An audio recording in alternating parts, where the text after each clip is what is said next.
Mesyuarat khas SPR hari ini tentukan tarikh penting pilihan raya DUN Sabah ke-17. NCER cipta 16,000 peluang pekerjaan setakat September. Assalamualaikum, salam Malaysia Madani. Saya Khairul Azwan Arba dalam Utama 9 pagi.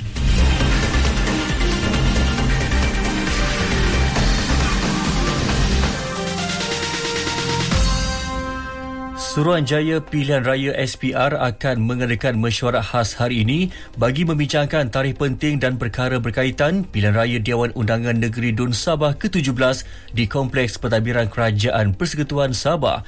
Mesyuarat berkenaan dijadual bermula pada 10 pagi sebelum satu sidang media diadakan pada 11 pagi.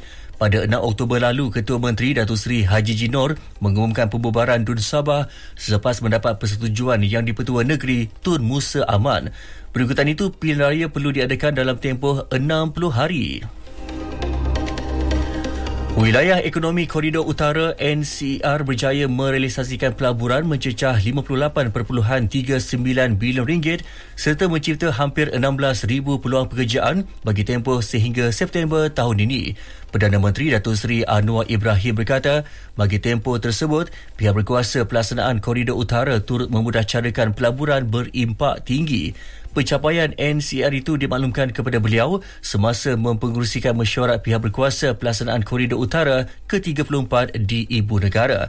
Mesyuarat tersebut turut meneliti fokus strategi NCER di bawah rancangan Malaysia ke-13 RMK 13 yang antara lain melibatkan industri semikonduktor berteknologi tinggi dan pelancongan berimpak tinggi. Rang Undang-Undang RUU Tribunal Anti-Buli yang sedang dirangka melibatkan semua institusi pendidikan dan tidak hanya tertumpu kepada murid sekolah di bawah Kementerian Pendidikan. Menteri di Jabatan Perdana Menteri, Undang-Undang dan Reformasi Institusi, Datuk Seri Azlina Osman Said turut memaklumkan definisi buli akan diperincikan dengan lebih jelas.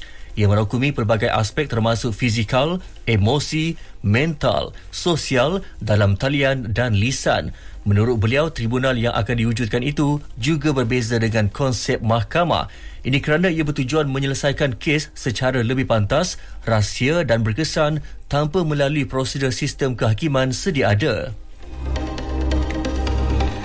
Semua pihak berperanan untuk melakukan islah atau perubahan mengembalikan semula nilai akhlak dan kemanusiaan bagi menangani gejala sosial melibatkan pelajar sekolah. Timbalan Menteri di Jabatan Perdana Menteri Hal Ehwal Agama Dr. Zulkifli Hassan berkata, semua pihak perlu mengambil iktibar dan berganding bahu untuk melakukan perubahan. Tidak boleh menyalahkan satu pihak ke satu pihak yang lain. Ibu bapa, guru-guru, pensyarah, masyarakat, imam, pimpinan politik. Kerana isu ini bukan hanya boleh ditangani secara pecisan.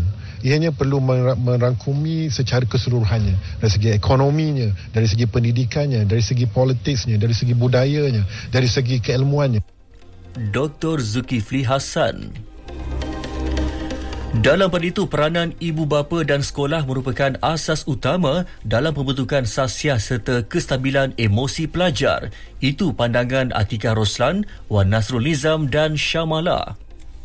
Parents sendiri yang kena ambil tahu pasal anak, check phone, and then tahu kat mana diorang pergi sekolah, maybe kerja sekolah, apa-apa, and then tanya hari-hari macam mana dekat sekolah. Maybe diorang sometimes kita tak tahu diorang stress ke apa ke. Kalau mak bapak pegang rotan je, terus budak terus jadi ni. Zaman sekarang orang tengok rotan pun tak ada apa lah. Dia macam automatik kalau macam bapak keluarga tu kan, pukul 7 dah tahu dah mesti balik. Zaman sekarang kadang-kadang 2-3 hari dekat rumah kawan pun ada, ataupun tak tahu pergi mana. Sebab didikan awal tu bagi saya penting lah. Sebab cikgu hanya mendidik after that. Tapi yang awal tu yang penting. Mungkin cikgu-cikgu diberi banyak kerja lain that they cannot focus only on education and mendidik. Because I tengok cikgu sekarang pun asyik komplain. Ramai cikgu yang komplain, oh kita kena buat ni, kita kena buat tu, buat so many things, you know. So fokus dia bukan hanya kepada murid-murid, kepada so many things that they lose focus on each child untuk dia mengetahui murid tu macam mana emotion dia okey ke tak. Because cikgu pun rasa tak ada masa nak tengok. And then ibu bapa pun sangat sibuk nak lari sini cari duit. Because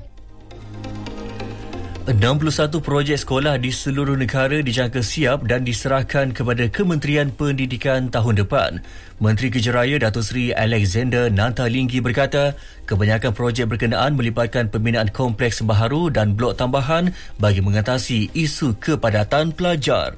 Ini bukan pertamanya projek yang ada kerjasama antara JKR ataupun KKR Malaysia bersama KKM. Banyak sekolah kita bina di seluruh negara kita. Jadi tahun ini pun ada beberapa projek baru akan bina sekolah-sekolah di seluruh negara. Jadi untuk menangani masalah sekolah-sekolah yang berpada tertinggi dan sebagainya. Daripada keseluruhan 1,251 projek sekolah yang dirancang di bawah rancangan Malaysia ke-12 RMK-12 dengan nilai keseluruhan RM32.63 bilion, 309 projek telah siap manakala 454 lagi sedang dalam pembinaan. Capaian digital luar bandar diperluas menerusi inisiatif Nadi on Wheels oleh Kementerian Komunikasi dengan kerjasama Suruhanjaya Komunikasi dan Multimedia Malaysia MCMC. Menterinya Datuk Fahmi Fadil berkata, program tersebut memberi peluang kepada komuniti tempatan mempelajari kemahiran digital dan keusahawanan dalam talian. Kita ada 1099 nadi di seluruh negara, 131 di negeri Sabah sahaja. Ya, di Sabah sahaja dah ada 131. Walau bagaimanapun, biasanya komuniti yang paling banyak mendapat manfaat daripada adanya nadi adalah komuniti yang terletak di sekitar 3 ataupun 2 kilometer dari lokasi nadi. Katanya lagi, pelaksanaan projek sambungan kabel dasar laut Madani bernilai RM2 bilion yang bakal menghubungkan Semenanjung, Sarawak dan Sabah dijangka siap dalam tempoh 2 hingga 3 tahun. Pelaksanaannya akan menambah baik kestabilan sambungan internet.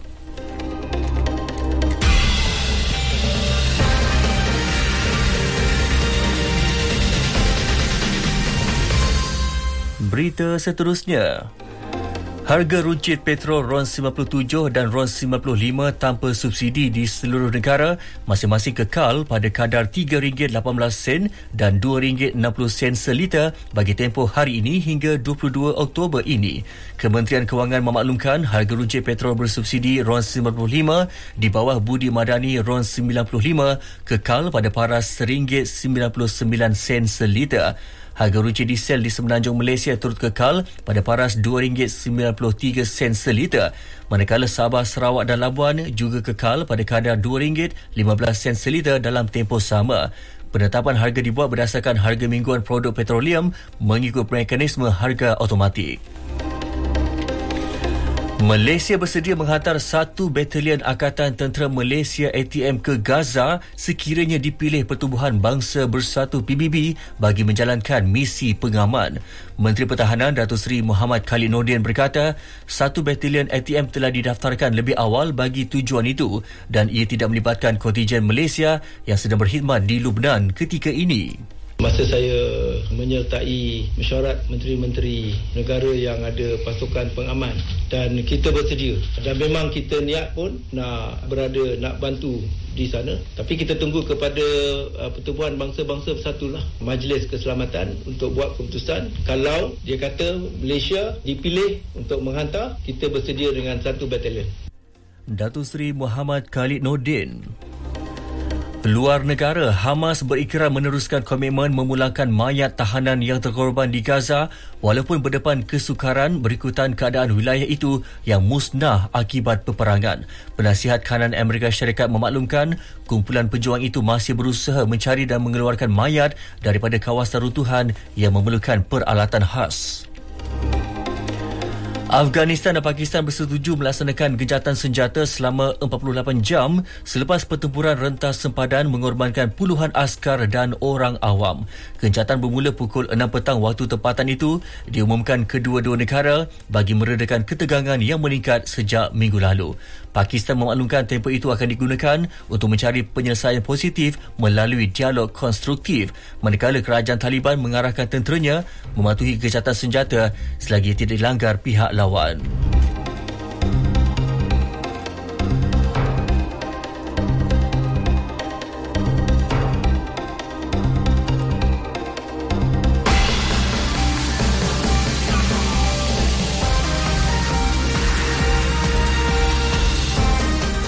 Di Disampaikan tajuk utama sekali lagi.